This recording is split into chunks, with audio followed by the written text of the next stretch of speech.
My partner was working for Amazon at the time, and they sent him a link saying that he was covered for childcare.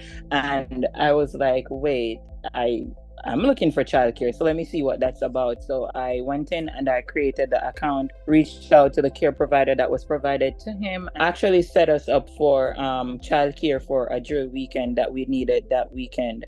And then upon navigating the app, I noticed there's a military section to it. So I signed up for myself, and that's where I met Sarah. She sent me like three different daycares, and she reached out to them. She set up the appointment. She did everything, and then she sent the information to me. And it was hard to actually pick one, but I did. And my daughter stayed there for a week, and she loved her so much. The only thing I want to say is that the military has a lot to offer, a lot to educate us and to build our career.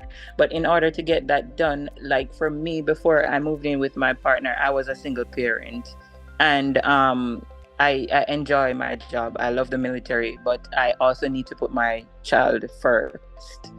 And I think childcare is very important, and helping soldiers or assisting soldiers with childcare is important for us so we can serve better or get the job done better.